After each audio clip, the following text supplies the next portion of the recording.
Remember when psychological thrillers didn't need cheap jump scares to mess with your head? The 90s gave us movies that crawled under your skin and stayed there. Movies that made you question your neighbors, your friends, even your own memories. These aren't the ones everyone remembers. Not Silence of the Lambs or Seven. These are the ones that slipped through the cracks. The psychological thrillers that were too unsettling for their own good. Arlington Road came out in July 1999, just months after Columbine, and nobody knew what to do with it. Jeff Bridges plays Michael Faraday, a college professor teaching domestic terrorism, who becomes suspicious of his new suburban neighbors, an all-American couple played by Tim Robbins and Joan Cusack. With such calculated normalcy, it becomes terrifying. Faraday's wife, an FBI agent, died in a botched raid, leaving him obsessed with conspiracies. When small inconsistencies in the Lang stories pile up, he becomes convinced they're planning an attack, but can't get anyone to believe him. The movie was shot in the Houston suburbs, using real neighborhood watch signs and homeowner association meetings as backdrop. Director Mark Pellington insisted on filming in lived-in houses because he wanted authentic suburban paranoia. Bridges said the role left him genuinely uncomfortable around his own neighbors for weeks. Critics called it prophetic when it was released. 2 years later, after 9/11, nobody wanted to call it anything. Shattered might be the most forgotten film on this list, which is bizarre considering it's about a man who literally forgets who he is. Tom Berenger wakes up after a devastating car accident with a reconstructed face and complete amnesia. His beautiful wife, played by Greta Scacchi, helps him piece together his identity as Dan Merrick, a wealthy San Francisco developer with a perfect marriage and enviable life. But as his memory slowly returns in fragments, nothing quite adds up. Berenger hires a private investigator, played by Bob Hoskins, who starts uncovering holes in the story, evidence that Dan Merrick's life might not have been so perfect, or that the man in the hospital bed might not be Dan Merrick at all. The movie came out in October 1991 to mostly empty theaters. Director Wolfgang Peterson shot the entire movie through slightly warped lenses to create subtle visual discomfort, making everything feel just slightly wrong.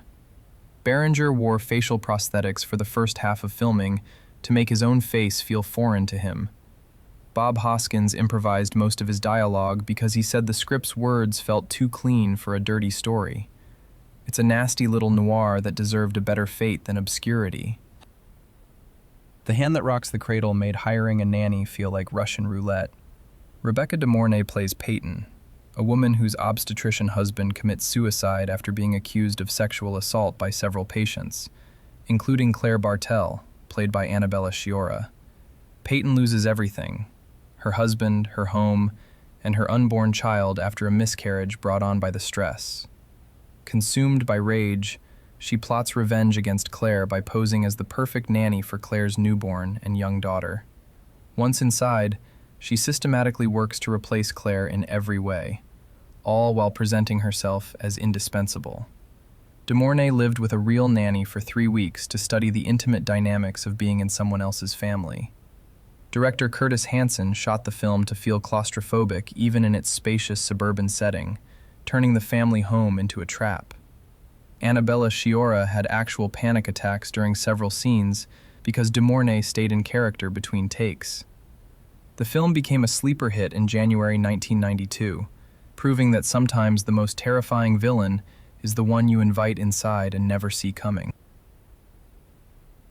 Jacob's Ladder opens with Tim Robbins as Jacob Singer, a postal worker in 1970s New York City whose life is unraveling. He's haunted by flashbacks to Vietnam, where his entire platoon was slaughtered in a brutal attack he barely survived. But worse than the memories are the hallucinations: demonic figures with shaking heads in subway stations, his girlfriend morphing into something inhuman, strangers who seem to be following him everywhere. Jacob discovers other members of his unit are experiencing the same visions before dying under mysterious circumstances. As he investigates, the line between his present life in New York and his past in Vietnam begins to collapse entirely. The movie refuses to give easy answers about what is or isn't real. Director Adrian Lyne created some of the most disturbing imagery of the 90s. The hospital sequence used real thalidomide victims as extras without telling Robbins beforehand. His terror is genuine. It was released in November 1990 to confused audiences and divided critics. Tim Robbins was so haunted by it, he refused to watch the final cut for 5 years. Fear turned Mark Wahlberg into every parent's nightmare. He plays David McCall, a charming teenager who becomes violently obsessed with Nicole Walker, played by Reese Witherspoon. They meet at a Seattle nightclub, and David seems perfect, intense, romantic, protective. Nicole's father, played by William Peterson, is immediately suspicious, but she's 16 and in love for the first time. Then, David's mask starts slipping. He gets jealous, then controlling, then violent. When Nicole tries to break up with him, he escalates, stalking her family and turning her friends against her. The film came out in April 1996, when Wahlberg was still trying to shed his Marky Mark image, and he succeeded by being genuinely frightening.